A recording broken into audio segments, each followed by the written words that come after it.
LPP വിൻഡോയുടെ പുതിയൊരു വീഡിയോയിലേക്ക് എല്ലാവർക്കും സ്വാഗതം. നമ്മൾ ടൈം ടേബിൾ 2 പറയാൻ പോകുന്നത്. രണ്ടാമത്തെ ടൈം ടേബിൾ, ഒന്നാമത്തെ ടൈം ടേബിളും അതിന്റെ റിവിഷൻ എക്സാമും നടത്തിയിരുന്നു. അപ്പൊ അത് ഉപകാരപ്പെട്ടിട്ടുണ്ടാവും വിചാരിക്കുകയാണ്.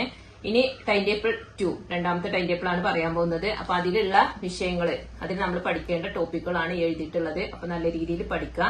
ഓരോ ഭാഗവും, അതായത് ഓരോ വിഷയത്തിന്റെയും ഏത് ഭാഗമാണ് പഠിക്കേണ്ടതെന്ന് ചെറുതായിട്ട് ഞാനൊന്ന് വിശദീകരിച്ച് പറഞ്ഞുതരാം. എത്ര മണിക്കൂർ കൊണ്ട് അല്ലെങ്കിൽ എത്ര ദിവസം കൊണ്ടാണ് പഠിക്കേണ്ടത് അത് ചെറുതായിട്ടൊന്ന് സൂചിപ്പിക്കാം.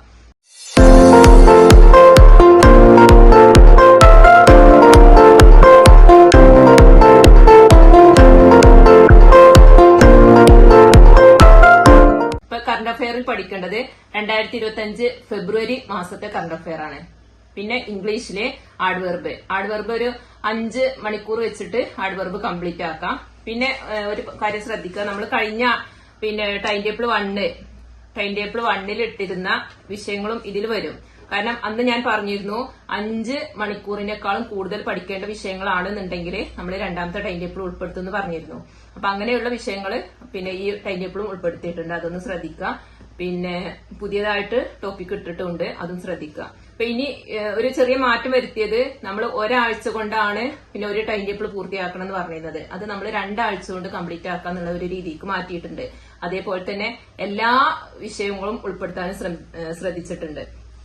പിന്നെ കഴിഞ്ഞ ആഴ്ചയിൽ നിന്നുള്ള ഒരു വ്യത്യസ്തമായിട്ട് ഉൾപ്പെടുത്തിയിട്ടുള്ളത് ഹിസ്റ്ററിയും എക്കണോമിക്സും പിന്നെ പൊളിറ്റിയും ഉൾപ്പെടുത്തിയിട്ടുണ്ട്. അപ്പൊ അത് നമ്മൾ കഴിഞ്ഞ ആഴ്ചയിൽ ഉൾപ്പെടുത്തിയിട്ടുണ്ടായിരുന്നില്ല. ഇങ്ങനെ എല്ലാ വിഷയവും ഉൾപ്പെടുത്തുകയും ചെയ്തിട്ടുണ്ട്. 2 ആഴ്ചത്തെ ടൈം ടേബിൾ ആക്കി മാറ്റുകയും ചെയ്തിട്ടുണ്ട്. അങ്ങനെയാണെങ്കിൽ കുറച്ചും കൂടെ പേർക്ക് ഉപകാരപ്പെടും എന്നുള്ള ഒരു രീതി, ഉപകാരമാവുന്ന കുറച്ചു പേരൊക്കെ പേഴ്സണലായിട്ട് മെസ്സേജ് അയച്ചതുകൊണ്ടാണ് അങ്ങനെ ചെറിയൊരു മാറ്റം വരുത്തിയത്. അപ്പൊ എല്ലാ വിഷയവും ഉൾപ്പെടുത്തുകയും ചെയ്തു. പിന്നെ 2 ആഴ്ച സമയം തരുകയും ചെയ്യാണ്. ഇനി 2 ആഴ്ച കഴിയുമ്പോഴേക്കും ഇതിന്റെ ഒരു റിവിഷൻ എക്സാം നടത്താം. അപ്പോ ഓരോ വിഷയത്തിന്റെയും ഏതൊക്കെ ടോപ്പിക്കാണ് പഠിക്കാനുള്ളത് നോക്കാം. കറണ്ട് അഫെയർ പറഞ്ഞു. ഇനി ഇംഗ്ലീഷ് പഠിക്കാനുള്ളത് ആഡ്വർബാണ്. ആഡ്വർബ് ഒരു 5 മണിക്കൂർ കൊണ്ട് കംപ്ലീറ്റ് ആക്കാം. ഇനി മലയാളത്തില് ഭാഷാഭേദമാണ്. അതും തന്നെ ഒരു 5 മണിക്കൂറിന്റെ ക്ലാസ്സും പഠിക്കാനുള്ള ഒരു സമയമാണ് ഉദ്ദേശിച്ചിട്ടുള്ളത്.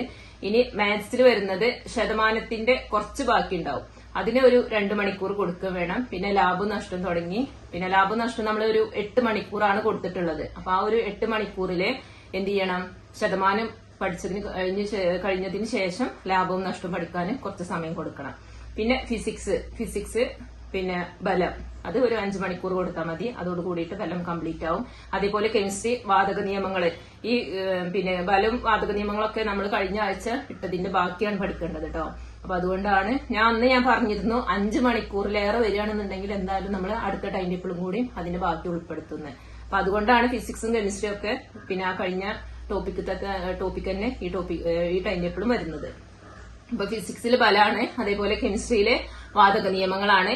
പിന്നെ ബയോളജിയിലെ ഹോർമോണാണ്. ഹോർമോൺ ഒരു 10 ക്ലാസ് വരും. സെലത്തിന്റെ ബേസ് ചെയ്തിട്ടാണ് ഞാൻ പറഞ്ഞിരുന്നത്. ഞാൻ ആദ്യം മുന്നേ തന്നെ പറഞ്ഞിരുന്നു.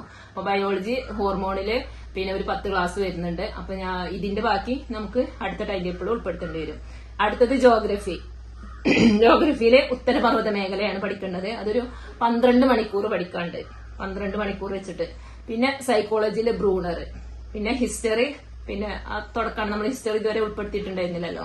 അപ്പൊ കുളച്ചൽ യുദ്ധത്തിന്റെ ആ ഒരു ഭാഗങ്ങളും അതേപോലെ പഴശ്ശി കലാപം പഠിക്കുക. പിന്നെ എക്കണോമിക്സിലെ ബാങ്കിങ് ചരിത്രം ഉണ്ടല്ലോ, ആ ഒരു ചരിത്രം വരുന്ന കുറച്ച് മേഖലകൾ പഠിക്കുക. പിന്നെ പൊളിറ്റിയിലെ കോൺസ്റ്റിറ്റ്യൂഷന്റെ അടിസ്ഥാന വിവരങ്ങൾ ഉൾപ്പെടുന്ന ആ ഒരു ഭാഗം പഠിക്കുക. അപ്പൊ ഇത്രയാണ് ടൈം ടേബിൾ 2 ഉൾപ്പെടുത്തിയിട്ടുള്ളത്. അപ്പൊ ഞാൻ ഒന്നും കൂടെ പറയാണ്, നമ്മൾ 2 ആഴ്ചത്തെ തീർക്കേണ്ട ടോപ്പിക്കാണ് ഇതിൽ ഇട്ടിട്ടുള്ളത്. അപ്പൊ ഓരോ വിഷയത്തിനും 5 മണിക്കൂർ വീതം, 5 മണിക്കൂർ അല്ലെങ്കിൽ 5 ക്ലാസ്. അപ്പൊ ക്ലാസ് കണ്ട് നോട്ട് എഴുതി അത് പഠിക്കുമ്പോൾ കുറച്ച് കൂടുതൽ സമയം വേണ്ടി വരും. അതുകൊണ്ടാണ് നമ്മൾ 2 ആഴ്ച എന്നുള്ള ഒരു രീതിക്ക് നീട്ടിയത്. അപ്പൊ എന്ത് ചെയ്യാ, 5 മണിക്കൂർ വെച്ചിട്ട് ഓരോ ടോപ്പിക്കിനും 5 മണിക്കൂർ വെച്ച് ഈ ടോപ്പിക്കുകൾ കംപ്ലീറ്റ് ആക്കുക. അല്ലെങ്കിൽ നിങ്ങൾ എന്ത് ചെയ്യണം, ഒരു ദിവസം ഒരു ടോപ്പിക്ക്, ആ ഒരു ടോപ്പിക് കൊണ്ട് ഈ ആഴ്ചയിലെ ടോപ്പിക്ക് കംപ്ലീറ്റ് ആക്കുക. ഒരു വിഷയത്തിന് ഒരു ദിവസം. ഇപ്പൊ തിങ്കളാഴ്ച ഇംഗ്ലീഷ് കംപ്ലീറ്റ് ആക്കുക, ചൊവ്വാഴ്ച മലയാളം കംപ്ലീറ്റ് ആക്കുക. അങ്ങനെ ഓരോ ദിവസം ഓരോ വിഷയത്തിന് കൊടുക്കുക. അങ്ങനെ ആവുമ്പോ എന്ത് ചെയ്യും, നമ്മൾ ഇപ്പോ 2 ആഴ്ച എന്ന് പറയുമ്പോ എന്തായാലും 10-12 ക്ലാസ് ദിവസം വരുമല്ലോ. അങ്ങനെ രീതിയിൽ വേണമെങ്കിൽ ചെയ്യാം. പിന്നെ ഞായറാഴ്ച പിന്നെ റിവിഷൻ നടത്തുന്ന ആ ഒരു രീതിക്ക് കൊണ്ടുവരുന്നേ ചെയ്യണം. റിവിഷന് ഞായറാഴ്ച സമയം കൊടുക്കണം. പിന്നെ നമ്മൾ മാറ്റം വരുത്തിയത് നമ്മളെ ഗ്രൂപ്പിൽ പറഞ്ഞിരുന്നു, നമ്മൾ ഡെയിലി എന്ത് ചെയ്യണം, ഒരു പ്രീവിയസ് എങ്കിലും ചെയ്യണം എന്ന് പറഞ്ഞിരുന്നു. അപ്പോ ഗ്രൂപ്പില് പ്രീവിയസ് ക്വസ്റ്റ്യൻ പേപ്പർ വിടുന്നുണ്ട്. ഗ്രൂപ്പിൽ പിന്നെ ചെയ്യുന്നത് അല്ലെങ്കിൽ വിടുന്നത് എല്ലാവരും കൃത്യമായിട്ട് ചെയ്യണം, എന്നാലുള്ളൂ അതിന്റെ ഒരു മെച്ചം ഉണ്ടാവുക.